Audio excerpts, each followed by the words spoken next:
ওটা এটা হচ্ছে রিফ্লেকশনটা হচ্ছে এই পাশে। এভালুয়েট 0 থেকে pi divided by 2 root over tan theta d theta।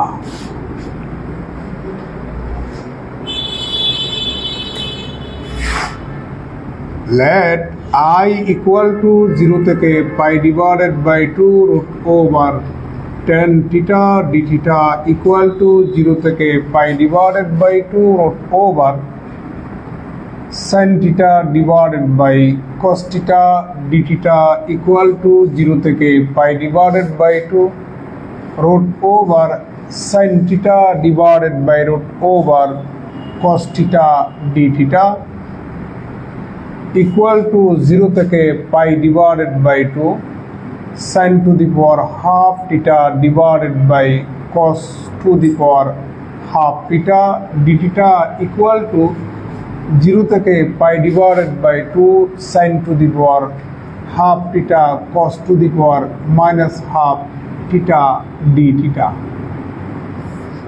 একটু পর্যন্ত কারো তো আপত্তি থাকার কথা না। और I ইকুয়াল টু আপনারা জানেন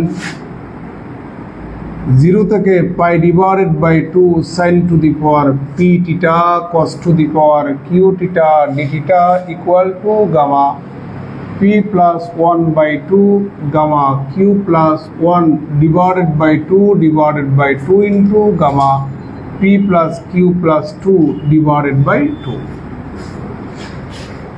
তাহলে সেই সুবাদে পাচ্ছি gamma half plus 1 divided by 2 gamma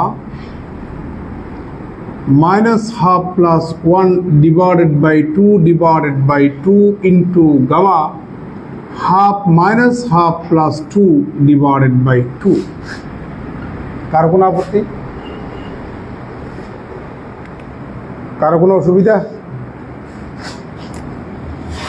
और I ইকুয়াল টু গামা এখানে উপরে ক্যালকুলেশন করলে 3/2 আর নিচে একটা 2 তাহলে 3 ডিভাইডেড বাই 4 গামা।